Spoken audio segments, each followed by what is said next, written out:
to expand your mind so it can see and understand more. I have yet to find the first man who amounted to very much, who had not courage to assume responsibility for his own mistakes without being accused. The Law of Success, Lesson 9, Habit of Doing More Than Paid For.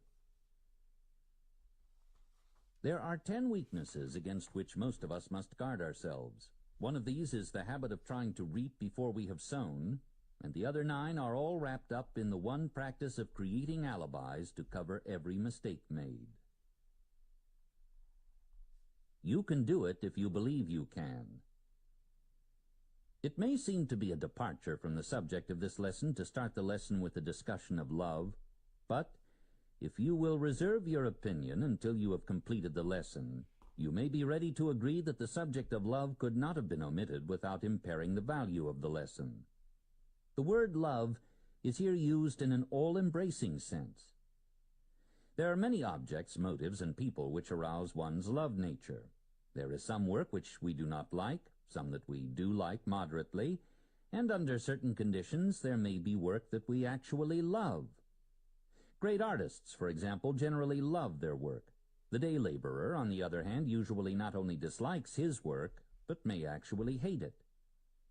Work which one does merely for the sake of earning a living is seldom liked.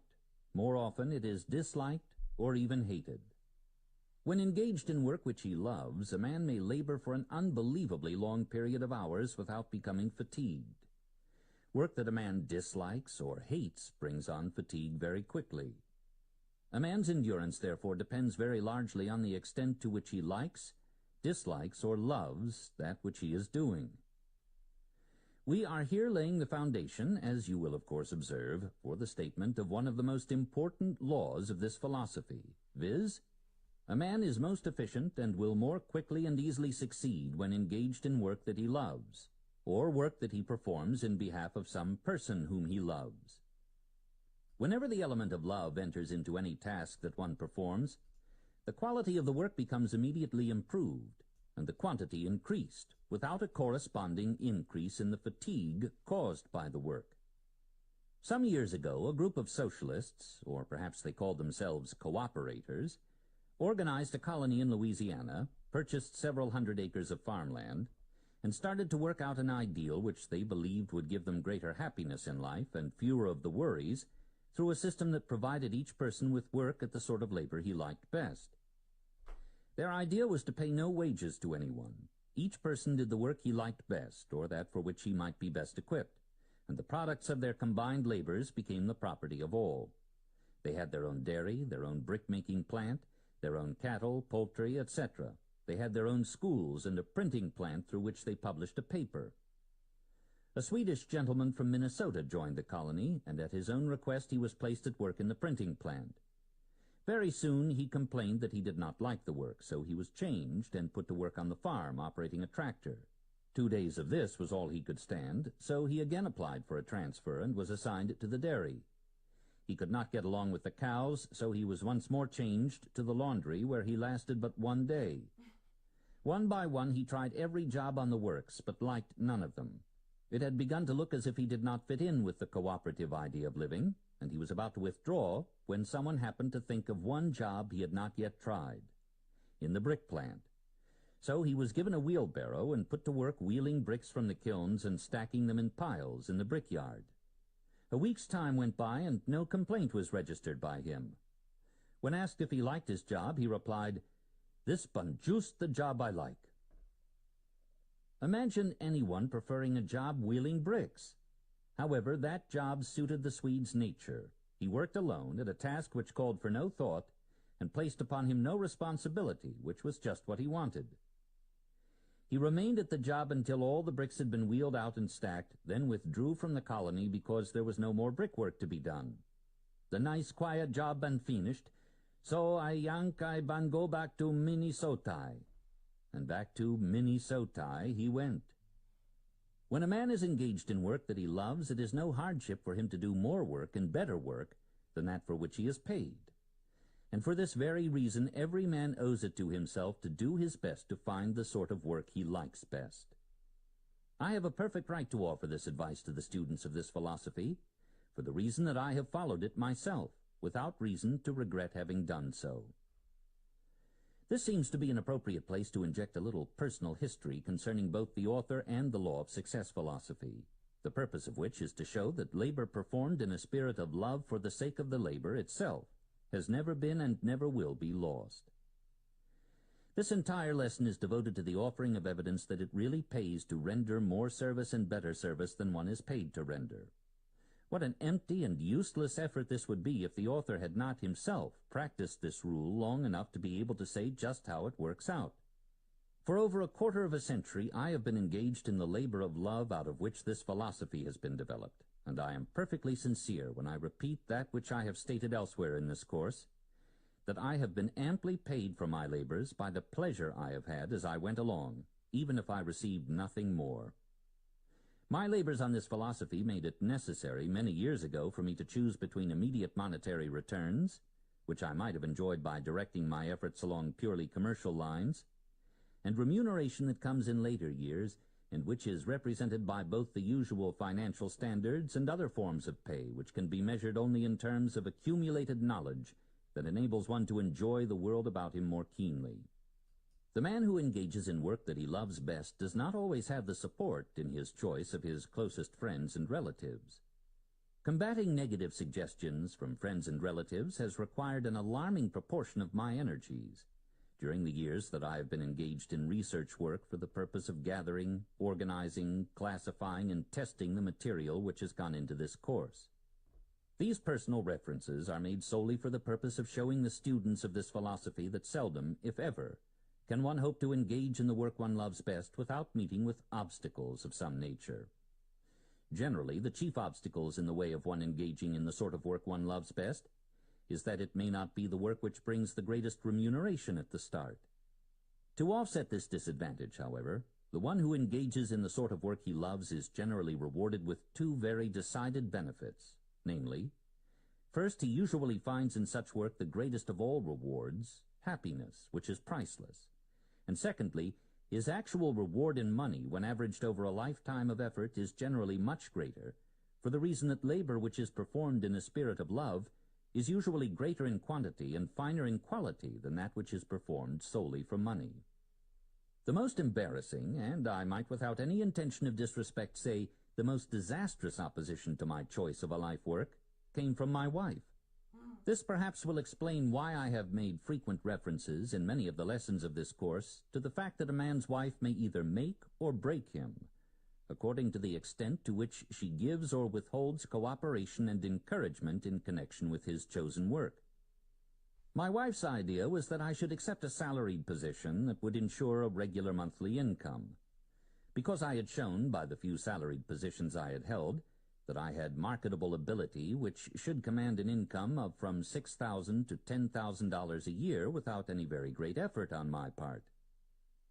In a way, I saw my wife's viewpoint and was in sympathy with it, because we had young growing children coming on who needed clothes and education, and a regular salary, even though it were not large, seemed to be a necessity.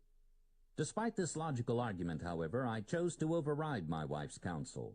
Came then to her rescue the combined forces of her family and mine, and collectively they charged me head-on with what amounted to a command to right about face and settle down on a salary basis. Studying other people might be all right for a man who had the time to spend in this unprofitable manner, they reasoned, but for a young married man with a growing family this seemed hardly the thing to do. But I remained adamant. I had made my choice, and I was determined to stand by it. The opposition did not yield to my viewpoint, but gradually, of course, it melted away. Meanwhile, the knowledge that my choice had worked at least a temporary hardship on my family, combined with the thought that my dearest friends and relatives were not in harmony with me, greatly increased my labors. Fortunately, not all of my friends believed my choice unwise. There were a few friends who not only believed I was following a course that would ultimately bring me out somewhere near the top of the mountain of useful achievement, but in addition to believing in my plans, they actually went out of their way to encourage me not to be whipped by either adversity or the opposition of relatives. Of this small group of faithful ones who gave me encouragement at a time when it was badly needed, perhaps one man should have the fullest credit. and this man is Edwin C. Barnes, a business associate of Thomas A. Edison. Mr. Barnes became interested in my chosen work nearly 20 years ago, and I owe it to him to state here that had it not been for his unwavering faith in the soundness of the law of success philosophy, I would have yielded to the persuasion of my friends and sought the way of least resistance via the salary route. This would have saved me much grief and an almost endless amount of criticism, but it would have wrecked the hopes of a lifetime, and in the end I would in all probability have lost also the finest and most desirable of all things, happiness, for I have been extremely happy in my work, even during the periods when the remuneration it brought me could be measured by nothing but a mountain of debts which I could not for the moment pay. Perhaps this may explain to some extent why the subject of slavery through debt was so extensively emphasized in Lesson 4 on the habit of saving. We want that lesson to sink in. Edwin Barnes not only believed in the soundness of the law of success philosophy, but his own financial success had demonstrated, as had also his close business relationship with the greatest inventor on earth, that he had the right to speak with authority on the subject of the laws through which success may be achieved. I began my work of research with the belief that success could be attained by anyone with reasonable intelligence and a real desire to succeed, by following certain, then by me unknown, rules of procedure. I wanted to know what these rules were and how they could be applied. Mr. Barnes believed as I did. Moreover, he was in a position to know that the astounding achievements of his business associate, Mr. Edison, came about entirely through the application of some of the principles which later were tested and included as a part of this philosophy. From his way of thinking, it seemed that the accumulation of money, enjoying peace of mind, and finding happiness could be brought about by the application of never-varying laws which anyone might master and apply. That was my belief also. That belief has now been transformed into not merely a provable but a proved reality, as I hope every student of this course will have reason to understand when the course shall have been mastered. Please keep in mind that during all these years of research, I was not only applying the law covered by this lesson by doing more than paid for, but I was going much further than this by doing work for which I did not, at the time I was doing it, hope ever to receive pay. Thus, out of years of chaos, adversity, and opposition, this philosophy was finally completed and reduced to manuscripts, ready for publication. For a time, nothing happened. I was resting on my oars, so to speak, before taking the next step toward placing the philosophy in the hands of people who I had reason to believe would welcome it. God moves in a mysterious way his wonders to perform. During the earlier years of my experience, I thought these words to be empty and meaningless, but I have since modified my belief considerably. I was invited to deliver an address in Canton, Ohio. My coming had been well advertised, and there was reason to expect that I would have a large audience. To the contrary, conflicting meetings being held by two large groups of businessmen reduced my audience to the lucky number of 13. It has always been my belief that a man should do his best, regardless of how much he receives for his services, or the number of people he may be serving, or the class of people served. I went at my subject as though the hall were filled. Somehow there arose in me a sort of feeling of resentment on account of the way the wheel of fate had turned against me, and if I ever made a convincing speech, I made it that night. Down deep in my heart, however, I thought I had failed. I did not know until the next day that I was making history the night before that was destined to give the law of success philosophy its first real impetus. One of the men who sat in my audience as one of the 13 was the late Don R. Mellett, who was then the publisher of the Canton Daily News, brief reference to whom I made in the introductory lesson of this course. After I had finished speaking, I slipped out at the back door and returned to my hotel, not wanting to face any of my 13 victims on the way out. The next day I was invited to Mr. Mellett's office. Inasmuch as it was he who had taken the initiative by inviting me in to see him, I left it to him to do most of the talking. He began in something like this fashion. "Would you mind telling me your entire life story from the days of your early childhood up to the present?" I told him I would do so if he could stand the burden of listening to so long a narrative. He said he could, but before I began, he cautioned me not to omit the unfavorable side. "What I wish you to do," said he, is to mix the fat with the lean and let me take a look at your very soul, not from its most favorable side, but from all sides. For 3 hours I talked while Mellott listened. I omitted nothing. I told him of my struggles, of my mistakes, of my impulses to be dishonest when the tides of fortune swept against me too swiftly, and of my better judgment which prevailed in the end, but only after my conscience and I had engaged in prolonged combat. I told him how I conceived the idea of organizing the law of success philosophy, how I had gone about gathering the data that had gone into the philosophy, of the tests I had made which resulted in the elimination of some of the data and the retention of other parts of it.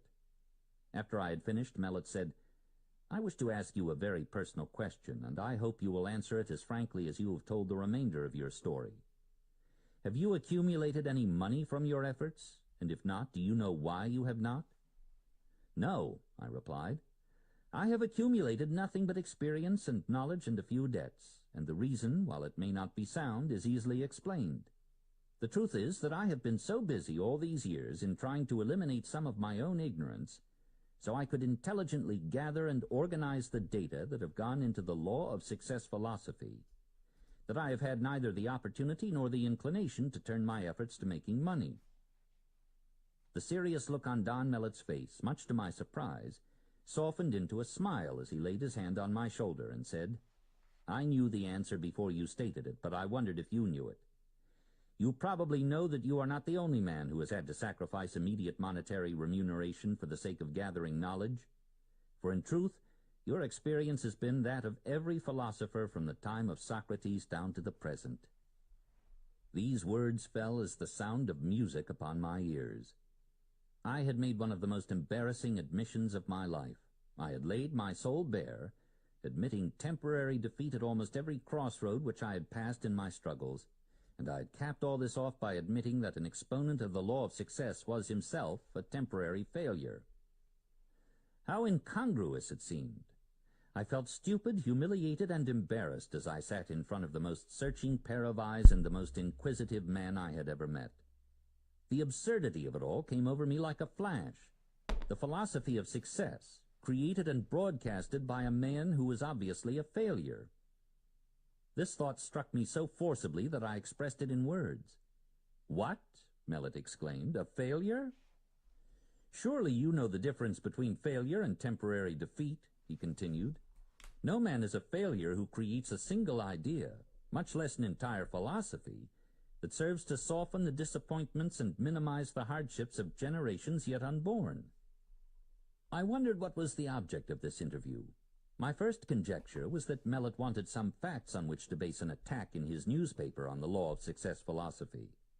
Perhaps this thought grew out of some of my previous experiences with newspaper men, a few of whom had been antagonistic toward me. At any rate, I decided at the outset of the interview to give him the facts without embellishment, come from it what would. Before I left Mellett's office, we had become business partners, with the understanding that he would resign as publisher of the Canton Daily News and take over the management of all my affairs as soon as this could be arranged. Meanwhile, I began writing a series of Sunday feature-page editorials which were published in the Canton Daily News, based upon the law of success philosophy. One of these editorials, the one entitled Failure, which appears in the back of one of the lessons of this course, came to the attention of Judge Albert H. Gary, who was at that time the chairman of the board of the United States Steel Corporation. This resulted in the opening of communication between Mellott and Judge Gary, which in turn led to Judge Gary's offer to purchase the Law of Success course for the use of the employees of the Steel Corporation, in the manner described in the introductory lesson. The tides of fortune had begun to turn in my favor.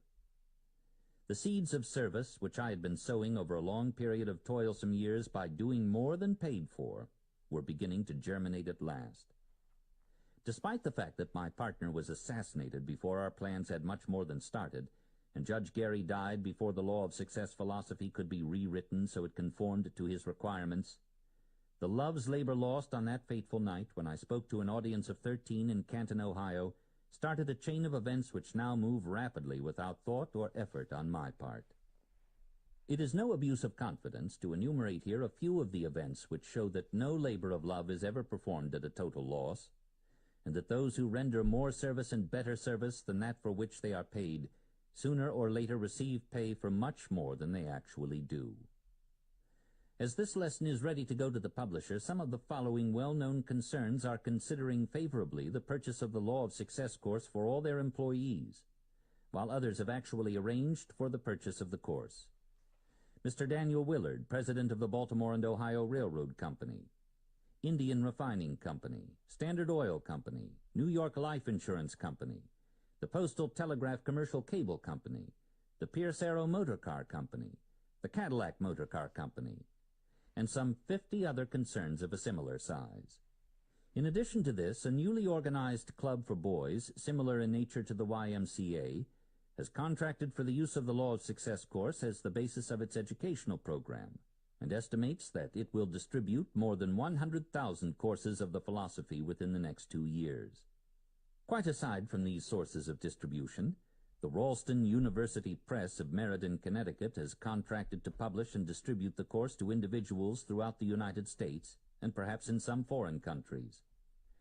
How many courses they will distribute cannot be accurately estimated, but when one stops to consider the fact that they have a mailing list of approximately 800,000 people who have faith in anything they offer for sale, it seems very reasonable to suppose that their distribution will place tens of thousands of courses in the hands of men and women who are earnestly searching for the knowledge conveyed by the Law of Success philosophy. Perhaps it is unnecessary, but I wish to explain that my only object in here relating the story of how the Law of Success philosophy has gained the recognition described is to show how the law upon which this lesson is based actually works out in the practical affairs of life. If I could have made this analysis without the use of the personal pronoun, I would have done so. Among the other things you intend to cut out in your New Year's resolution include the word impossible. There is no more dangerous person, dangerous to himself and to others, than the person who passes judgment without pretending to know the facts.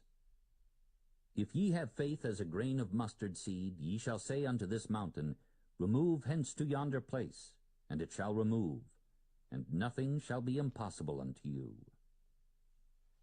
With this background of history concerning the Law of Success philosophy as a whole, and this lesson in particular, you are better prepared to accept as sound the law on which this lesson is based. There are more than a score of sound reasons why you should develop the habit of performing more service and better service than that for which you are paid, despite the fact that a large majority of the people are not rendering such service. There are 2 reasons, however, for rendering such service which transcend in importance all the others, namely, first, by establishing a reputation as being a person who always renders more service and better service than that for which you are paid, you will benefit by comparison with those around you who do not render such service, and the contrast will be so noticeable that there will be keen competition for your services, no matter what your life work may be. It would be an insult to your intelligence to offer proof of the soundness of this statement, because it is obviously sound.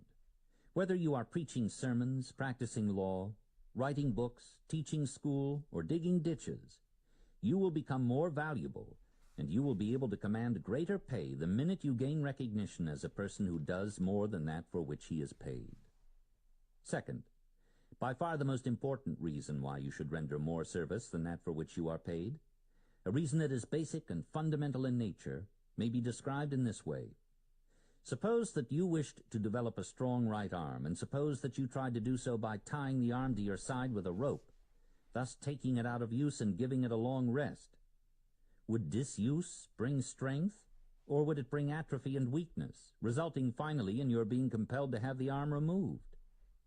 You know that if you wished a strong right arm, you could develop such an arm only by giving it the hardest sort of use. Take a look at the arm of a blacksmith if you wish to know how an arm may be made strong. Out of resistance comes strength. The strongest oak tree of the forest is not the one that is protected from the storm and hidden from the sun, but it is the one that stands in the open, where it is compelled to struggle for its existence against the winds and rains and the scorching sun. It is through the operation of one of nature's unvarying laws that struggle and resistance develop strength, and the purpose of this lesson is to show you how to harness this law and so use it that it will aid you in your struggle for success. By performing more service and better service than that for which you are paid, you not only exercise your service-rendering qualities, and thereby develop skill and ability of an extraordinary sort, but you build reputation that is valuable. If you form the habit of rendering such service, you will become so adept in your work that you can command greater remuneration than those who do not perform such service. You will eventually develop sufficient strength to enable you to remove yourself from any undesirable station in life, and no one can or will desire to stop you. If you are an employee, you can make yourself so valuable through this habit of performing more service than that for which you are paid, that you can practically set your own wages and no sensible employer will try to stop you. If your employer should be so unfortunate as to try to withhold from you the compensation to which you are entitled, this will not long remain as a handicap, because other employers will discover this unusual quality and offer you employment. The very fact that most people are rendering as little service as they can possibly get by with serves as an advantage to all who are rendering more service than that for which they are paid, because it enables all who do this to profit by comparison. You can get by if you render as little service as possible, but that is all you will get. And when work is slack and retrenchment sets in, you will be one of the first to be dismissed. For more than 25 years, I have carefully studied men with the object of ascertaining why some achieve noteworthy success, while others with just as much ability do not get ahead.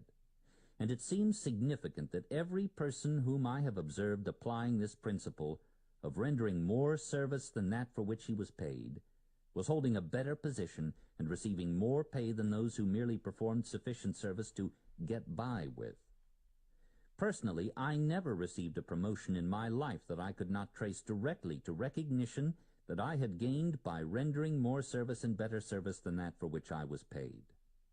I am stressing the importance of making this principle a habit as a means of enabling an employee to promote himself to a higher position with greater pay, for the reason that this course will be studied by thousands of young men and young women who work for others. However, the principle applies to the employer or to the professional man or woman just the same as to the employee. Observance of this principle brings a twofold reward. First, it brings the reward of greater material gain than that enjoyed by those who do not observe it. And second, it brings that reward of happiness and satisfaction which come only to those who render such service. If you receive no pay except that which comes in your pay envelope, you are underpaid, no matter how much money that envelope contains. My wife has just returned from the public library with a book for me to read. The book is entitled Observation, Every Man His Own University, by Russell H. Conwell. By chance, I opened this book at the beginning of the chapter entitled Every Man's University. And as I read through it, my first impulse was to recommend that you go to the public library and read the entire book. But upon second thought, I will not do this. Instead, I will recommend that you purchase the book and read it, not once, but 100 times, because it covers the subject of this lesson as though it had been written for that purpose, covers it in a far more impressive manner than I could do it. The following quotation from the chapter entitled Every Man's University will give you an idea of the golden nugget of truth to be found throughout the book. The intellect can be made to look far beyond the range of what men and women ordinarily see, but not all the colleges in the world can alone confer this power. This is the reward of self-culture. Each must acquire it for himself, and perhaps this is why the power of observing deeply and widely is so much oftener found in those men and women who have never crossed the threshold of any college but the University of Hard Knocks. Read that book as a part of this lesson, because it will prepare you to profit by the philosophy and psychology upon which the lesson is built. Ultimately, nothing matters very much. The defeat that seems to break your heart today will be but a ripple among the waves of other experiences in the ocean of your life further ahead. We will now analyze the law upon which this entire lesson is founded, namely, the law of increasing returns. Let us begin our analysis by showing how nature employs this law in behalf of the tillers of the soil. The farmer carefully prepares the ground, then sows his wheat and waits while the law of increasing returns brings back the seed he has sown, plus a many-fold increase. But for this law of increasing returns, man would perish, because he could not make the soil produce sufficient food for his existence. There would be no advantage to be gained by sowing a field of wheat if the harvest yield did not return more than was sown. With this vital tip from nature, which we may gather from the wheat fields, let us proceed to appropriate this law of increasing returns and learn how to apply it to the service we render, to the end that it may yield returns in excess of and out of proportion to the effort put forth. First of all, let us emphasize the fact that there is no trickery or chicanery connected with this law, although quite a few seem not to have learned this great truth, judging by the number who spend all of their efforts either trying to get something for nothing or something for less than its true value. It is to no such end that we recommend the use of the law of increasing returns, for no such end is possible within the broad meaning of the word success. Another remarkable and noteworthy feature of the law of increasing returns is the fact that it may be used by those who purchase service with as great returns as it can be by those who render service. For proof of which we have but to study the effects of Henry Ford's famous $5 a day minimum wage scale, which he inaugurated some years ago. Those who are familiar with the facts say that Mr. Ford was not playing the part of a philanthropist when he inaugurated this minimum wage scale, but to the contrary, he was merely taking advantage of a sound business principle which has probably yielded him greater returns in both dollars and goodwill than any other single policy ever inaugurated at the Ford plant. By paying more wages than the average, he received more service and better service than the average. At a single stroke, through the inauguration of that minimum wage policy, Ford attracted the best labor on the market and placed a premium upon the privilege of working in his plant. I have no authentic figures at hand bearing on that subject, but I have sound reason to conjecture that for every $5 Ford spent under this policy, he received at least $7.50 worth of service.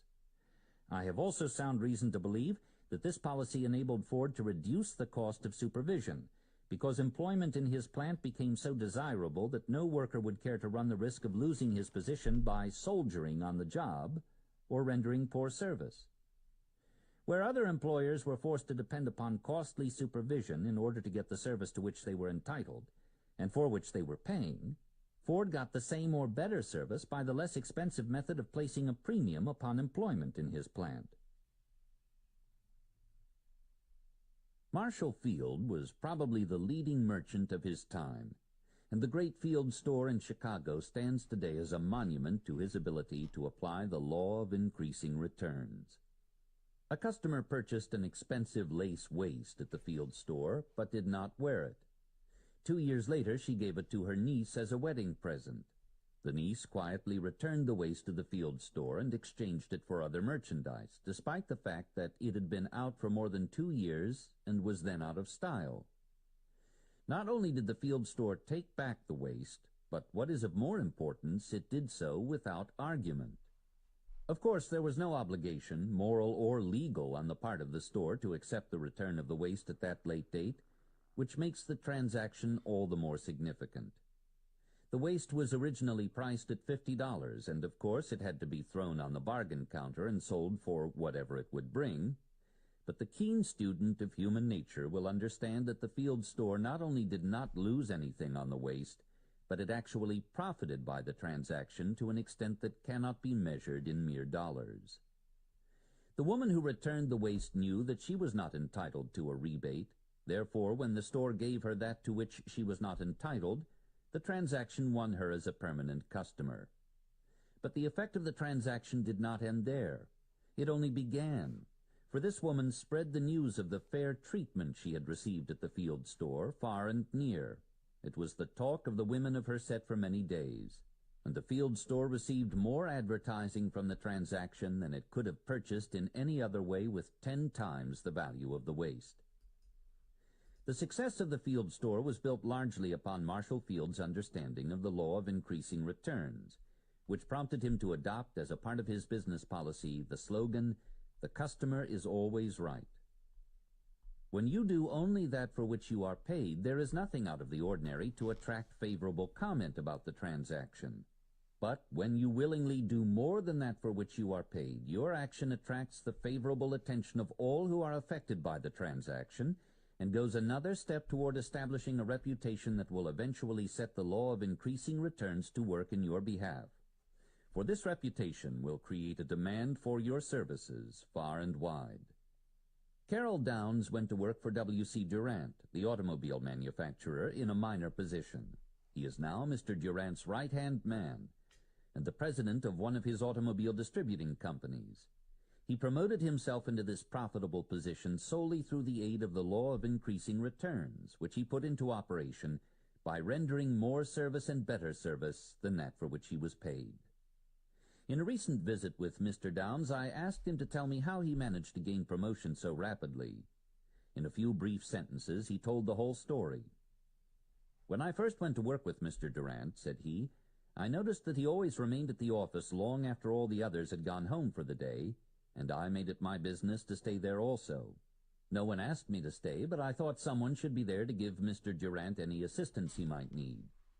Often he would look around for someone to bring him a letter file or render some other trivial service, and always he found me there, ready to serve him. He got into the habit of calling on me. That is about all there is to the story." He got into the habit of calling on me. Read that sentence again, for it is full of meaning of the richest sort. Why did Mr. Durant get into the habit of calling on Mr. Downs? Because Mr. Downs made it his business to be on hand where he would be seen. He deliberately placed himself in Mr. Durant's way in order that he might render service that would place the law of increasing returns back of him. Was he told to do this? No. Was he paid to do it? Yes. He was paid by the opportunity it offered for him to bring himself to the attention of the man who had it within his power to promote him. We are now approaching the most important part of this lesson, because this is an appropriate place at which to suggest that you have the same opportunity to make use of the law of increasing returns that Mr. Downs had, and you can go about the application of the law in exactly the same way that he did, by being on hand and ready to volunteer your services in the performance of work which others may shirk because they are not paid to do it. Stop. Don't say it. Don't even think it if you have the slightest intention of springing that old time-worn phrase entitled, "But my employer is different." Of course he is different. All men are different in most respects, but they are very much alike in this. They are somewhat selfish. In fact, they are selfish enough not to want a man such as Carol Downs to cast his lot with their competitor. And this very selfishness may be made to serve you as an asset and not as a liability if you have the good judgment to make yourself so useful that the person to whom you sell your services cannot get along without you. One of the most advantageous promotions I ever received came about through an incident which seemed so insignificant that it appeared to be unimportant. One Saturday afternoon, a lawyer, whose office was on the same floor as that of my employer, came in and asked if I knew where he could get a stenographer to do some work which he was compelled to finish that day. I told him that all of our stenographers had gone to the ball game and that I would have been gone had he called 5 minutes later, but that I would be very glad to stay and do his work, as I could go to a ball game any day and his work had to be done then. I did the work for him, and when he asked how much he owed me, I replied, "Oh, about $1,000, as long as it is you. If it were for anyone else, I wouldn't charge anything." He smiled and thanked me. Little did I think when I made that remark that he would ever pay me $1,000 for that afternoon's work, but he did. 6 months later, after I had entirely forgotten the incident, he called on me again and asked how much salary I was receiving.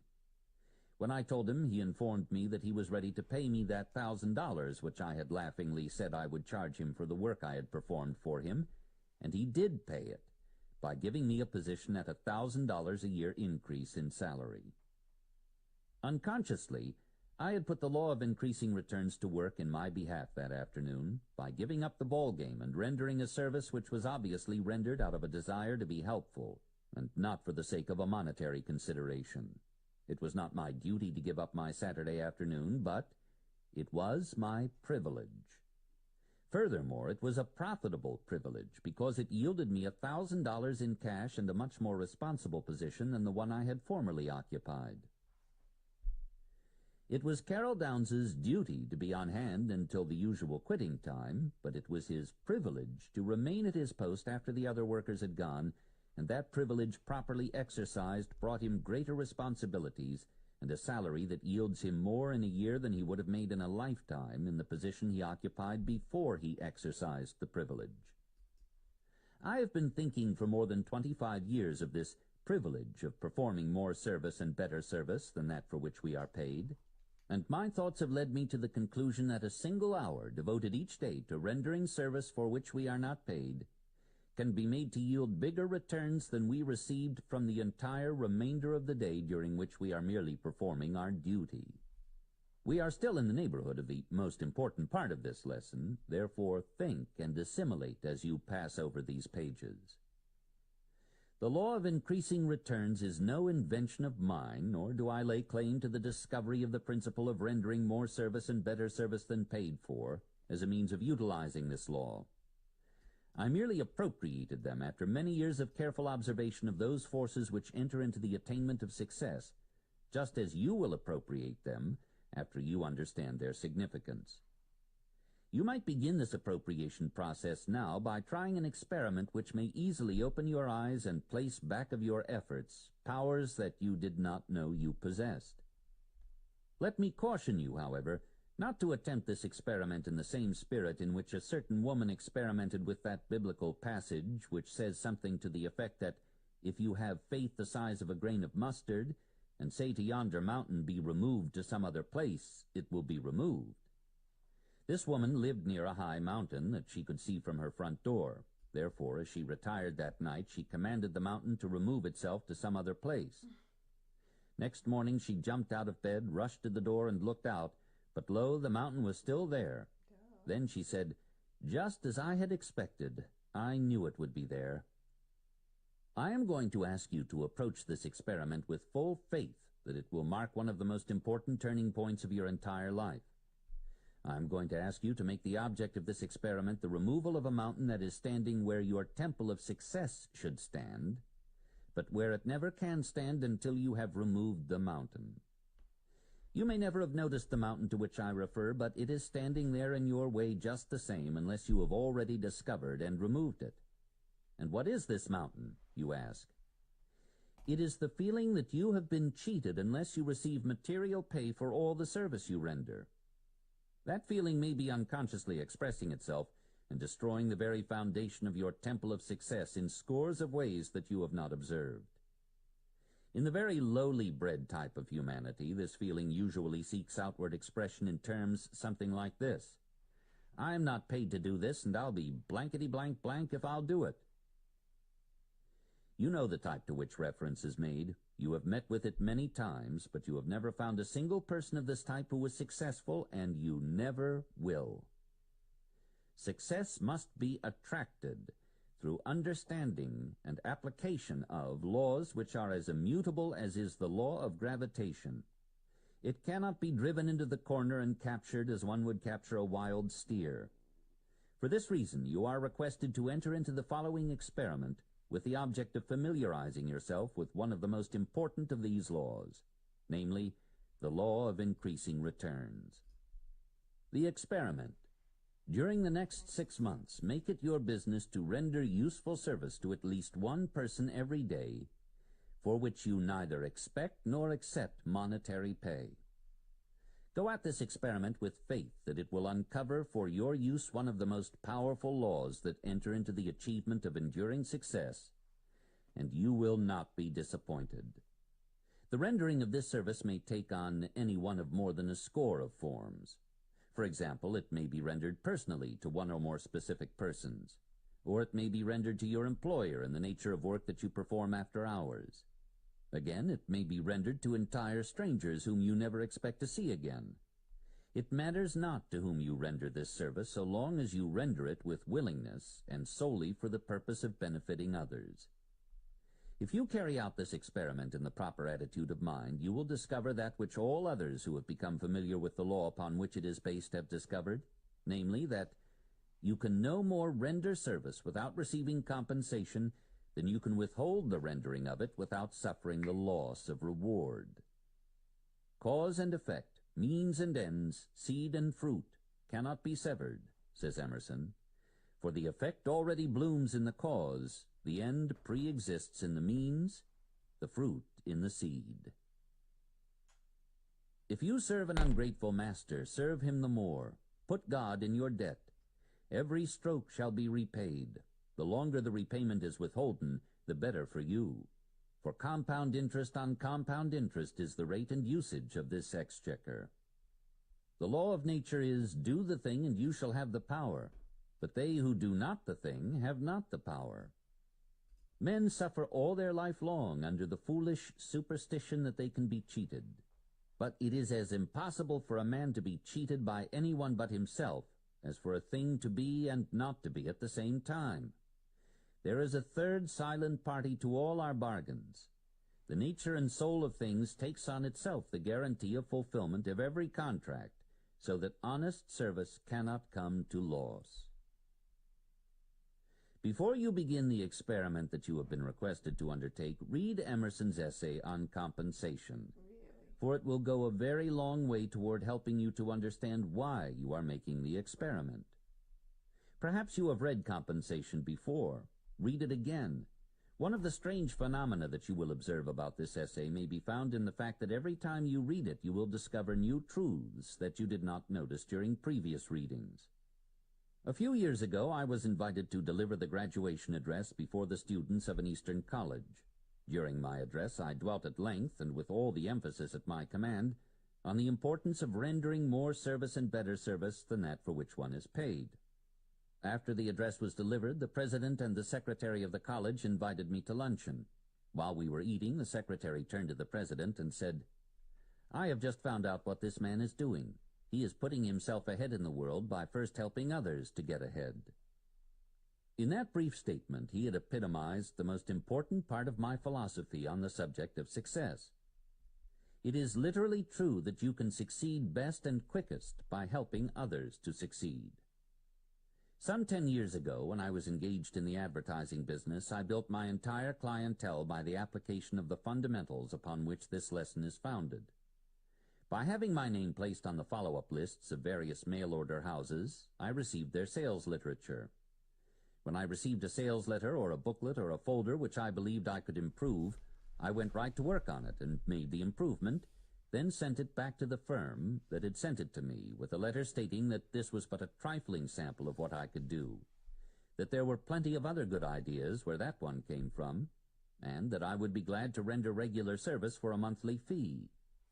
Invariably, this brought an order for my services. On one occasion, I remember that the firm was dishonest enough to appropriate my idea and use it without paying me for it, but this turned out to be an advantage to me in this way. A member of the firm who was familiar with the transaction started another business, and as a result of the work I had done for his former associates for which I was not paid, he engaged me to serve him on a basis that paid me more than double the amount I would have realized from his original firm. Thus the law of compensation gave back to me, and with compound interest added, that which I had lost by rendering service to those who were dishonest. If I were looking for a profitable field of employment today, I could find it by again putting into action this plan of rewriting sales literature as a means of creating a market for my services. Perhaps I would find others who would appropriate my ideas without paying for them. But by and large, people would not do this for the simple reason that it would be more profitable to them to deal fairly with me and thereby avail themselves of my continued services. Several years ago, I was invited to deliver a lecture before the students of the Palmer School at Davenport, Iowa. My manager completed arrangements for me to accept the invitation under the regular terms in effect at that time, which were $100 for the lecture and my traveling expenses. When I arrived at Davenport, I found a reception committee awaiting me at the depot, and that evening I was given one of the warmest welcomes I had ever received during my public career up to that time. I met many delightful people from whom I gathered many valuable facts that were of benefit to me. Therefore, when I was asked to make out my expense account so the school could give me a check, I told them that I had received my pay many times over by that which I had learned while I was there. I refused my fee and returned to my office in Chicago feeling well repaid for the trip. The following morning, Dr. Palmer went before the 2,000 students of his school and announced what I had said about feeling repaid by what I had learned, and added, "In the 20 years that I have been conducting this school, I have had scores of speakers address the student body, but this is the first time I ever knew a man to refuse his fee because he felt that he had been repaid for his services in other ways. This man is the editor of a national magazine, and I advise every one of you to subscribe for that magazine, because such a man as this must have much that each of you will need when you go into the field and offer your services." By the middle of that week, I had received more than $6,000 for subscriptions to the magazine of which I was editor. And during the following 2 years, these same 2,000 students and their friends sent in more than $50,000 for subscriptions.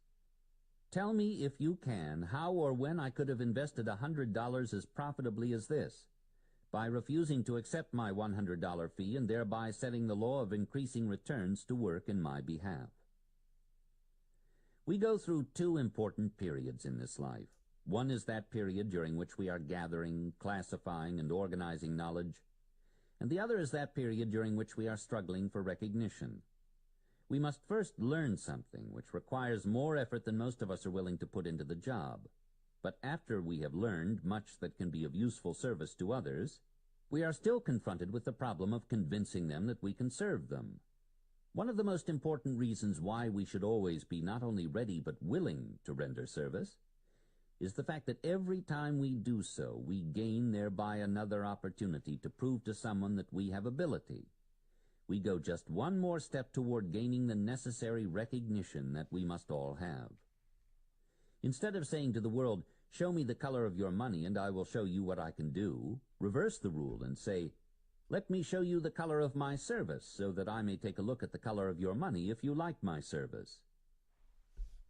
In 1917, a certain woman who was then nearing the 50-year milepost of life was working as a stenographer at $15 a week. Judging by the salary, she must have been none too competent in that work. Now, note this change. Last year, this same woman cleared a little over $100,000 on the lecture platform. What bridged that mighty chasm between these two earning capacities, you ask? And I answer, the habit of performing more service and better service than that for which she was paid, thereby taking advantage of the law of increasing returns. This woman is well known throughout the country, as she is now a prominent lecturer on the subject of applied psychology. Let me show you how she harnessed the law of increasing returns. First, she goes into a city and delivers a series of 15 free lectures. All may attend who will, without money and without price. During the delivery of these 15 lectures, she has the opportunity of selling herself to her audience. And at the end of the series, she announces the formation of a class for which she charges $25 per student. That's all there is to her plan. Where she is commanding a small fortune for a year's work, there are scores of much more proficient lecturers who are barely getting enough from their work to pay their expenses, simply because they have not yet familiarized themselves with the fundamentals upon which this lesson is based, as she has done. Now, I would like to have you stop right here and answer this question. If a 50-year-old woman who has no extraordinary qualifications can harness the law of increasing returns and make it raise her from the position as stenographer at $15 a week to that of lecturer at over $100,000 a year, why cannot you apply this same law so that it will give you advantages that you do not now possess? Never mind what is to come in the remainder of this lesson until you have answered this question and answered it as it should be answered. You are struggling, either meekly or earnestly, to make a place for yourself in the world. Perhaps you are exerting enough effort to bring you success of the highest order, if that effort were coupled with and supported by the law of increasing returns. For this reason, you owe it to yourself to find out just how you can apply this law to best advantage. Now, go back to that question again, for I am determined that you shall not pass it by lightly without giving yourself the benefit of at least trying to answer it. In other words, there is no mistaking the fact that you are being brought face to face with a question that vitally affects your future, and if you evade it, the fault will be with you. You may lay this lesson aside after you have read it, and it is your privilege to do so without making any attempt to profit by it. But if you do so, you will never again be able to look at yourself in a mirror without being haunted by the feeling that you have deliberately cheated yourself. Perhaps this is telling the truth in an undiplomatic way, but when you purchased this course on the law of success, you did so because you wanted facts, and you are getting them without the embellishment of apology. After you have finished this lesson, if you will go back and review the lessons on initiative and leadership and enthusiasm, you will better understand those lessons. Those lessons, and this one, clearly establish the necessity of taking the initiative, following it with aggressive action, and doing more than you are paid to do. If you will burn the fundamentals of these 3 lessons into your consciousness, you will be a changed person, and I make this statement regardless of who you are or what your calling may be. If this plain language has made you angry, I am glad, for it indicates that you can be moved. Now, if you would profit by the counsel of one who has made many more mistakes than you ever made, and for that reason learned a few of the fundamental truths of life, harness this anger and focus it on yourself until it drives you forth to render the service of which you are capable. If you will do this, you can collect a king's ransom as your reward. To love praise but not worship it, and fear condemnation but not go down under it, is evidence of a well-balanced personality. The educated man is the man who has learned how to get everything he needs without violating the rights of his fellow men. Education comes from within. You get it by struggle and effort and thought. The person who sows a single beautiful thought in the mind of another renders the world a greater service than that rendered by all the fault-finders combined. No man can rise to fame and fortune without carrying others along with him. It simply cannot be done. Now let us turn our attention to still another important feature of this habit of performing more service and better service than that for which we are paid. Namely, the fact that we can develop this habit without asking for permission to do so. Such service may be rendered through your own initiative without the consent of any person. You do not have to consult those to whom you render the service, for it is a privilege over which you have entire control. There are many things you could do that would tend to promote your interests, but most of them require the cooperation or the consent of others. If you render less service than that for which you are paid, you must do so by leave of the purchaser of the service, or the market for your service will soon cease. I want you to get the full significance of this right of prerogative, which you have to render more service and better service than that for which you are paid, and this places squarely upon your shoulders the responsibility of rendering such service. And if you fail to do so, you haven't a plausible excuse to offer or an alibi upon which to fall back if you fail in the achievement of your definite chief aim in life. One of the most essential, yet the hardest truths that I have had to learn is that every person should be his own hardest taskmaster. We are all fine builders of alibis and creators of excuses in support of our shortcomings. We are not seeking facts and truths as they are, but as we wish them to be. We prefer honeyed words of flattery to those of cold, unbiased truth, wherein lies the weakest spot of the man-animal. Furthermore, we are up in arms against those who dare to uncover the truth for our benefit. One of the most severe shocks I received in the early part of my public career was the knowledge that men are still being crucified for the high crime of telling the truth. I recall an experience I had some 10 years ago with a man who had written a book advertising his business school. He submitted this book to me and paid me to review it and give him my candid opinion of it. I reviewed the book with painstaking care, then did my duty by showing him wherein I believed the book was weak. Here I learned a great lesson, for that man became so angry that he has never forgiven me for allowing him to look at his book through my eyes. When he asked me to tell him frankly what criticism I had to offer of the book, what he really meant was that I should tell him what I saw in the book that I could compliment. That's human nature for you. We court flattery more than we do the truth. I know, because I am human. All of which is in preparation for the unkindest cut of all that I am duty-bound to inflict upon you, namely, to suggest that you have not done as well as you might have done for the reason that you have not applied a sufficient amount of truth set out in Lesson 8 on self-control to charge yourself with your own mistakes and shortcomings.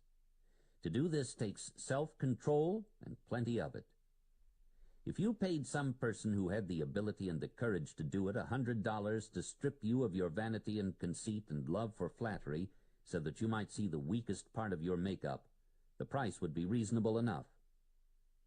We go through life stumbling and falling and struggling to our knees and struggling and falling some more, making asses of ourselves and going down finally in defeat, largely because we either neglect or flatly refuse to learn the truth about ourselves.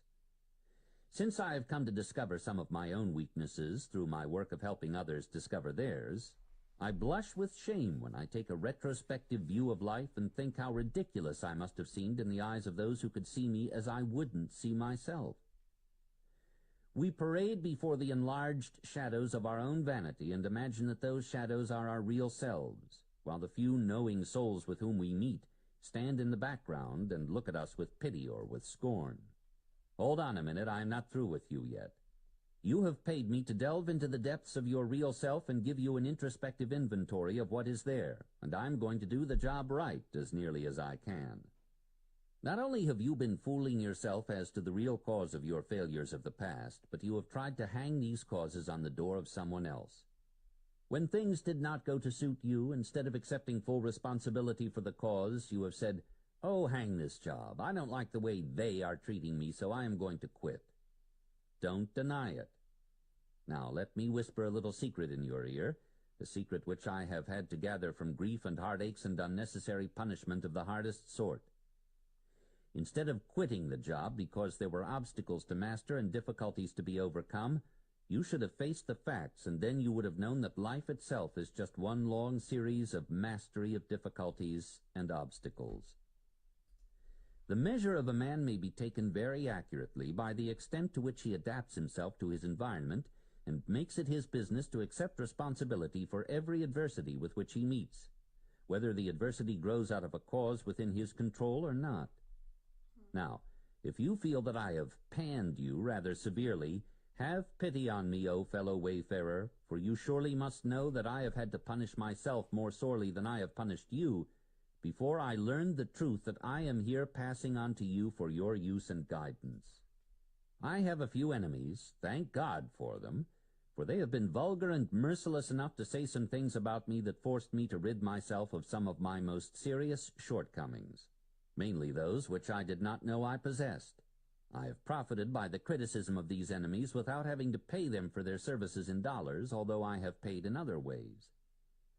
However, it was not until some years ago that I caught sight of some of my most glaring faults which were brought to my attention as I studied Emerson's essay on compensation, particularly the following part of it. Our strength grows out of our weakness. Not until we are pricked and stung and sorely shot at awakens the indignation which arms itself with secret forces.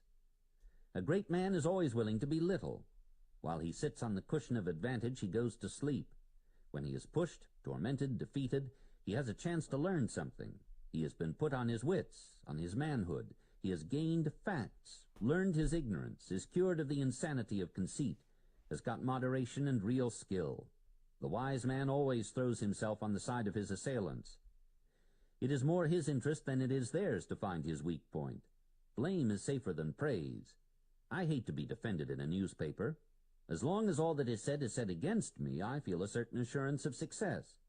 But as soon as honeyed words of praise are spoken of me, I feel as one that lies unprotected before his enemies. Study this, the philosophy of the immortal Emerson, for it may serve as a modifying force that will temper your metal and prepare you for the battles of life, as carbon tempers the steel. If you are a very young person, you need to study it all the more, for it often requires the stern realities of many years of experience to prepare one to assimilate and apply this philosophy. Better that you should understand these great truths as a result of my undiplomatic presentation of them, than to be forced to gather them from the less sympathetic sources of cold experience. Experience is a teacher that knows no favorites.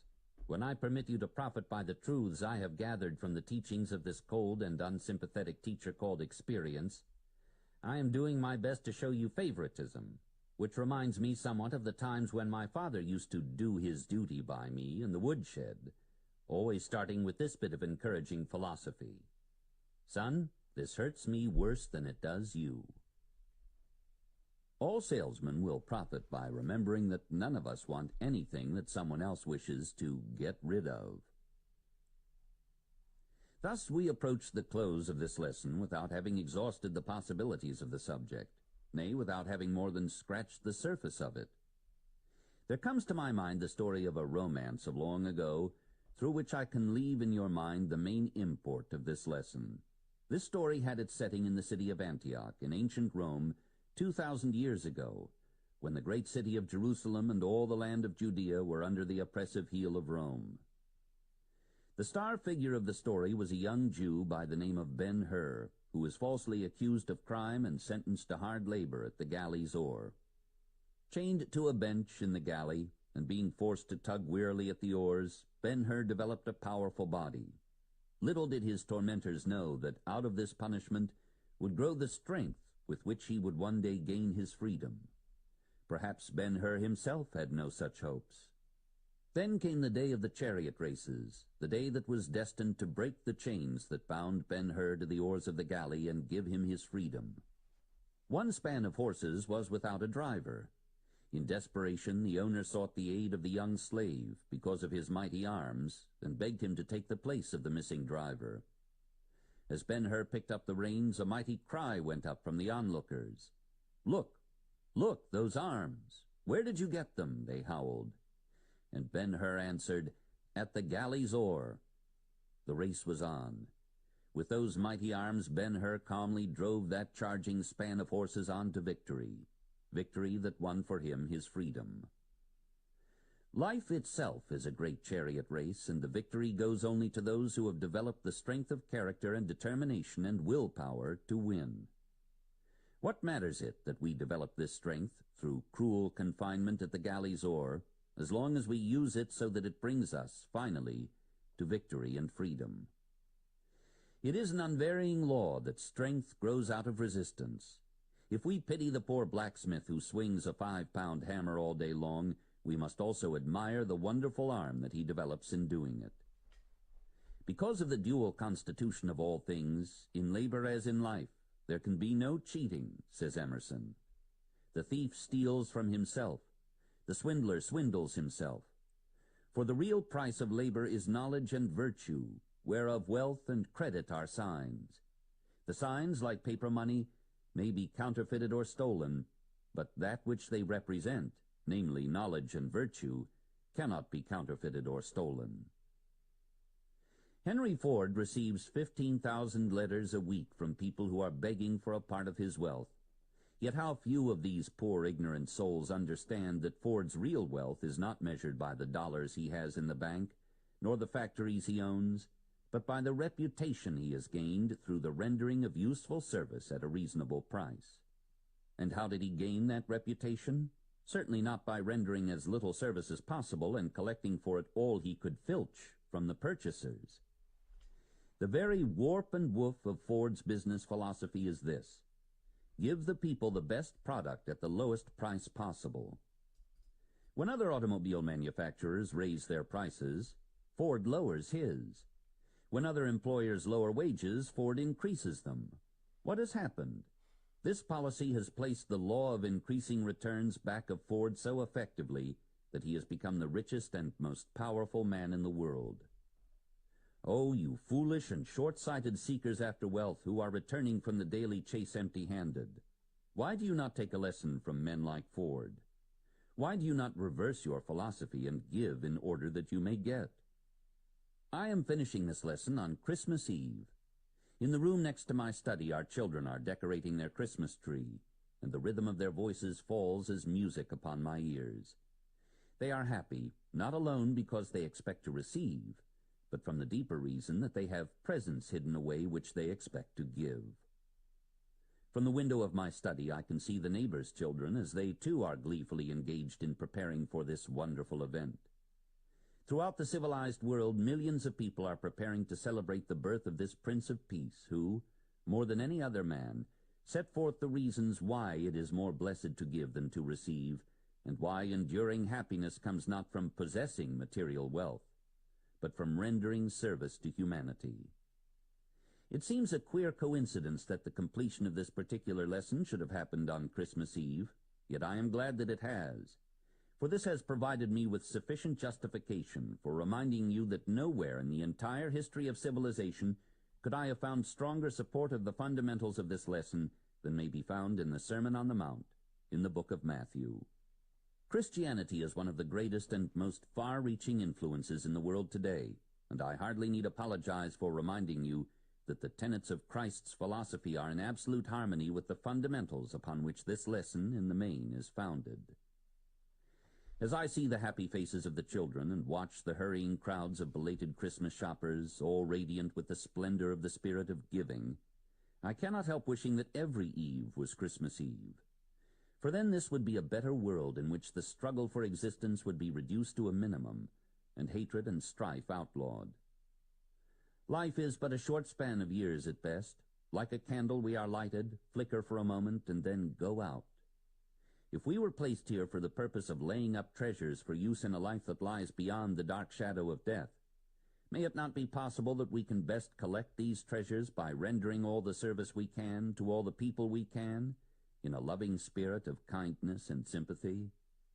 I hope you agree with this philosophy. Here this lesson must end, but it is by no means completed. Where I lay down the chain of thought, it is now your duty to take it up and develop it, in your own way, and to your own benefit. By the very nature of the subject of this lesson, it can never be finished, for it leads into the heart of all human activities. Its purpose is to cause you to take the fundamentals upon which it is based and use them as a stimulus that will cause your mind to unfold, thereby releasing the latent forces that are yours. This lesson was not written for the purpose of teaching you, but it was intended as a means of causing you to teach yourself one of the great truths of life. It was intended as a source of education, in the true sense of educing, drawing out, developing from within those forces of mind which are available for your use.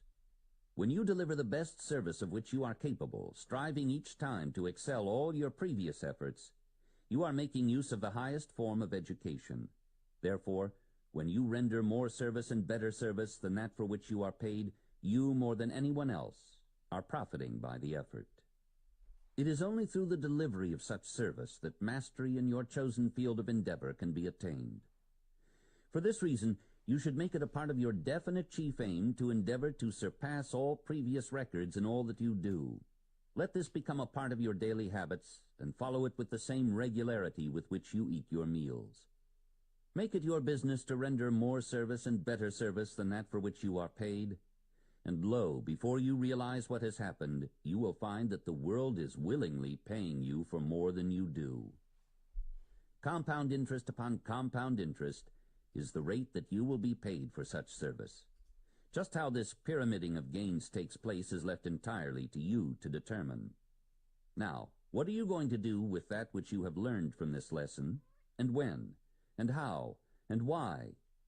This lesson can be of no value to you unless it moves you to adopt and use the knowledge it has brought you. Knowledge becomes power only through organization and use. Do not forget this. You can never become a leader without doing more than you are paid for, and you cannot become successful without developing leadership in your chosen occupation. There are no lazy men. What may appear to be a lazy man is only an unfortunate person who has not found the work for which he is best suited. There is always room for the man who can be relied upon to deliver the goods when he said he would. The Mastermind. An after-the-lesson visit with the author. A power that can bring you whatever you want on this earth. With the aid of the mind, man has discovered many interesting facts about the earth on which he lives, the air and the ether that fill the endless space about him, and the millions of other planets and heavenly bodies that float through space. With the aid of a little mechanical contrivance, which his mind conceived, called a spectroscope, man has discovered at a distance of 93 million miles the nature of the substances of which the sun is made. We have lived through the Stone Age, the Iron Age, the Copper Age, the religious fanatic age, the scientific research age, the industrial age, and we enter now the age of thought. Out of the spoils of the dark ages through which man has passed, he has saved much material that is sound food for thought. While for more than 10,000 years the battle between ignorance, superstition, and fear on the one side, and intelligence on the other has raged, man has picked up some useful knowledge. Among other fragments of useful knowledge gathered by man, he has discovered and classified the 83 elements of which all physical matter consists. By study and analysis and comparison, man has discovered the bigness of the material things in the universe as they are represented by the suns and stars, some of them over 10 million times as large as the earth on which he lives. On the other hand, man has discovered the littleness of things by reducing matter to molecules, atoms, and finally to the smallest known particle, the electron.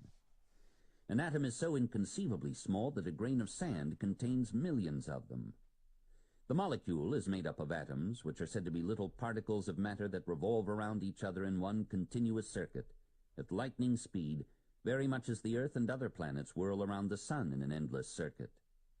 The atom in turn is made up of electrons, which are constantly in rapid motion. Thus it is said that in every drop of water and every grain of sand, the entire principle upon which the whole universe operates is duplicated. How marvelous! How stupendous! How do we know these things to be true? Through the aid of the mind. You may gather some slight idea of the magnitude of it all the next time you eat a beefsteak, by remembering that the steak on your plate, the plate itself, and the table on which you are eating, and the silverware with which you are eating are all, in final analysis, made of exactly the same material, electrons. In the physical or material world, whether one is looking at the largest star that floats through the heavens or the smallest grain of sand to be found on earth, the object under observation is but an organized collection of molecules, atoms, and electrons. An electron is an inseparable form of power made up of a positive and a negative pole. Man knows much about the physical facts of the universe.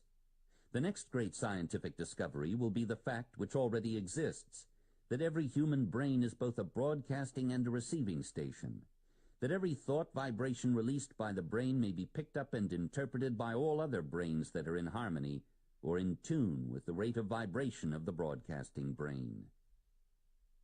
How did man acquire the knowledge that he possesses concerning the physical laws of this earth? How did he learn what has taken place before his time and during his uncivilized period? He gathered this knowledge by turning back the pages of nature's Bible, and there viewing the unimpeachable evidence of millions of years of struggle among animals of a lower intelligence. By turning back the great stone pages, man has uncovered the bones, skeletons, footprints, and other unmistakable evidence which Mother Nature has held for his inspection throughout unbelievable periods of time.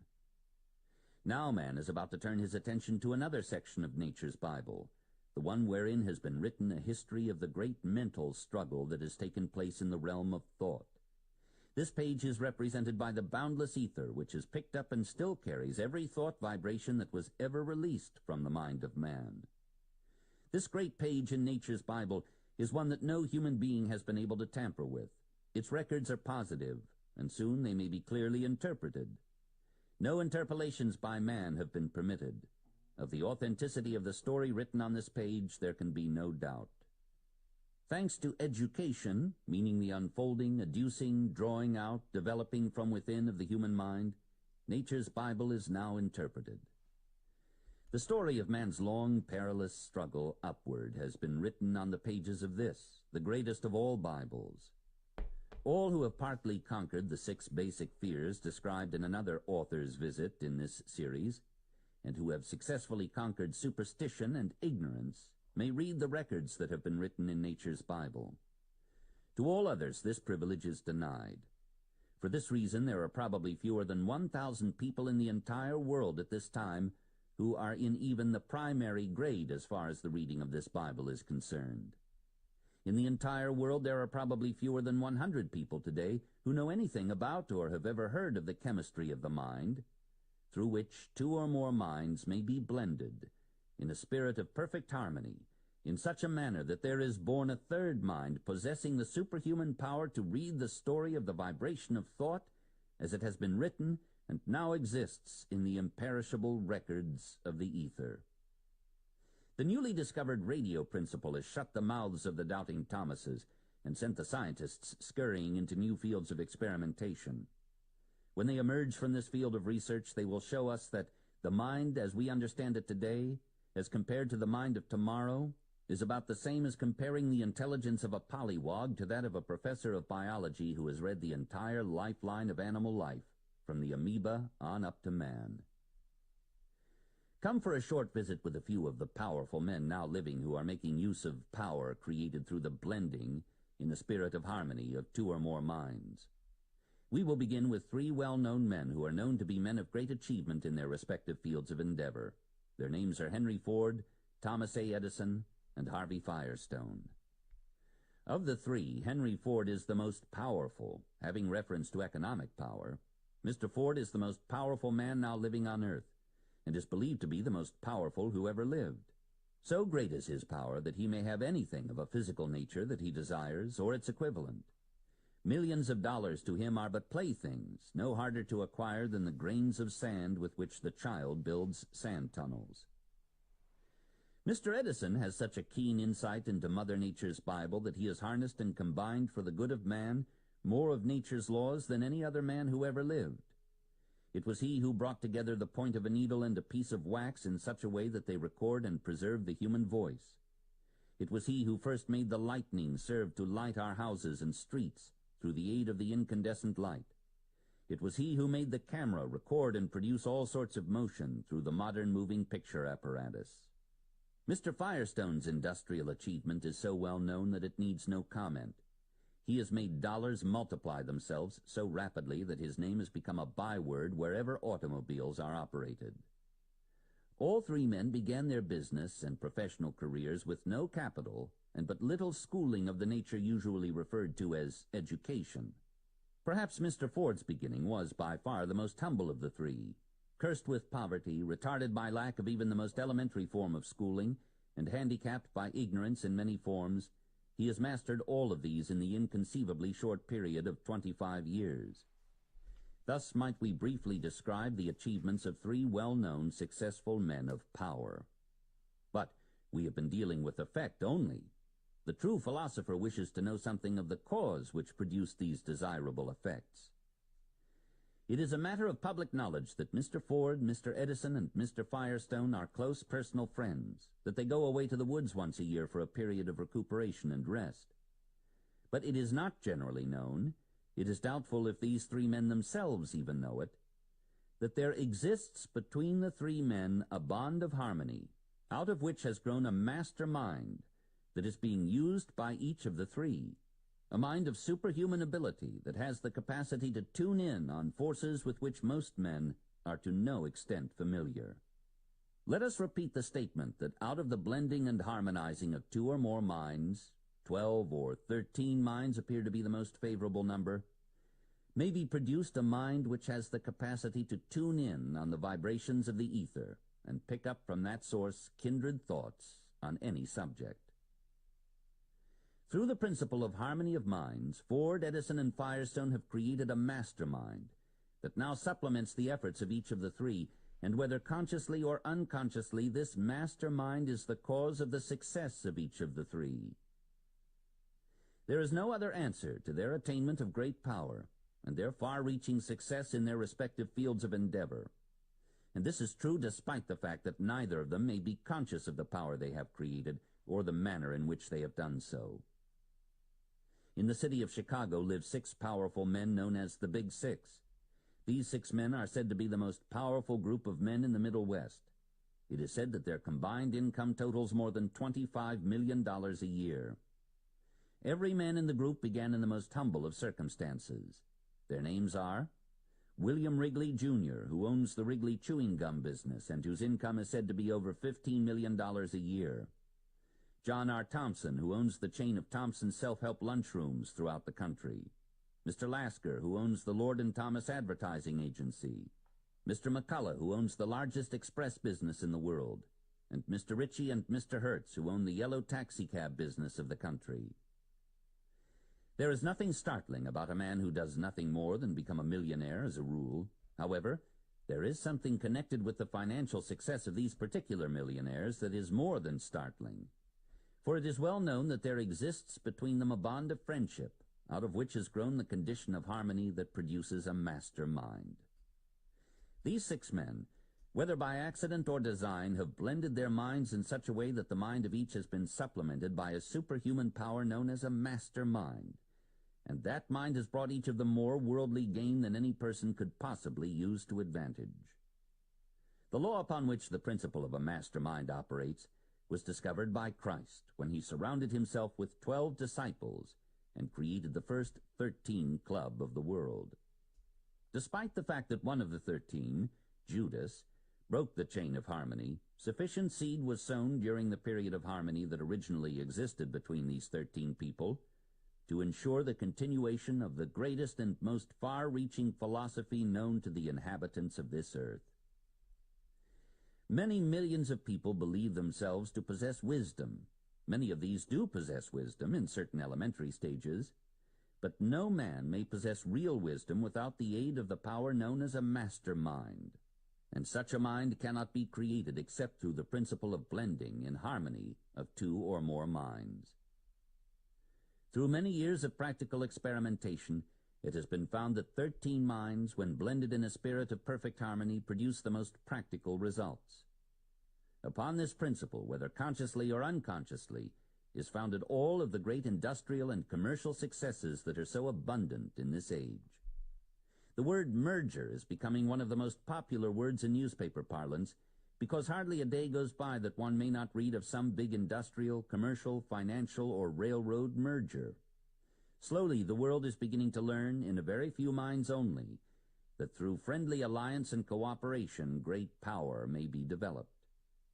The successful business and industrial and financial enterprises are those managed by leaders who either consciously or unconsciously apply the principle of coordinated effort described in this article. If you would be a great leader in any undertaking, surround yourself with other minds that can be blended in a spirit of cooperation so that they act and function as one. If you can grasp this principle and apply it, you may have, for your efforts, whatever you want on this earth. I like to see a man proud of his country, and I like to see him so live that his country is proud of him. Lincoln. All right, we are done for today. 1 hour, 28 minutes. Yes. So tomorrow is lesson 10, please and personality. We are just knocking this out of the park, okay? I am learning a lot. Where did I write? I wrote down, life is a long series of mastery of difficulties and obstacles. Man, that just struck me, because if we understand that, we understand that it's when we're going through a tough time, we understand that it's part of life, and our job is to try to figure out the best way to get out of it. And when you're getting out of it, you're becoming stronger. He mentioned about the person that was thrown into jail or something, had to work on the oars, and he developed like big arms, and that was his way out of captivity, I guess. So that's just part of life. Life would deal you things that you don't wish to go through, but I guess that's your job to be able to figure it out, and when you figure it out, you come back stronger. I'm losing my voice, I don't know why. But yes, so we're done for the day, and then we'll come back tomorrow with Please in Person.